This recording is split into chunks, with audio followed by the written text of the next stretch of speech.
Julius Caesar was the first Roman to invade Britain. He suspected that the British were supporting the Gauls in their resistance against Rome and landed with his troops in Kent twice, in 55 and 54 BC. But these were just reconnaissance missions. Caesar's main priority was the conquest of Gaul, and both times he quickly returned to mainland Europe. Over the next 100 years, Britain fascinated the Romans. They admired it and wondered about it. They speculated about whether they'd make money out of it, and there's a wonderful account in a writer writing about 50 years before Claudius's invasion, deciding that it probably on balance wasn't a good idea, that it would cost too much to keep it. You'd get less in tax and tribute than it would cost to keep the army there. The Romans saw Britain as the edge of the world, separated from their world by a rough and hostile ocean.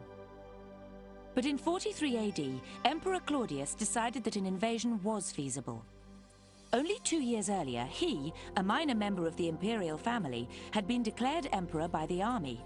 Still viewed with suspicion by many in Rome, he needed to prove that he deserved to be on the throne. What Claudius needs is a great military victory. The Romans were absolutely committed to the idea that military success was what defined them as a people. Every emperor wanted to have that kind of success. So Claudius, I think, is picking off an easy target.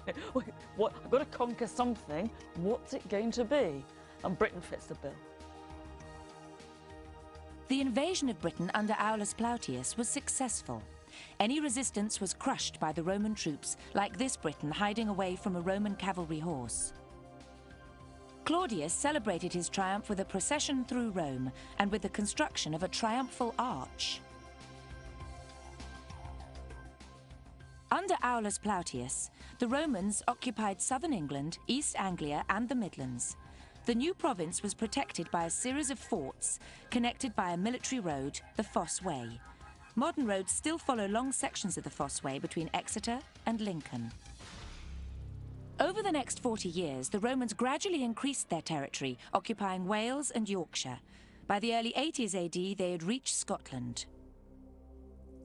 But the occupation of Scotland was too expensive, and the Romans retreated south. They protected their province with a series of forts like Vindolanda and with Hadrian's Wall. This remained the northern border of Roman Britain for most of the next 3 centuries, until the Romans finally left the island.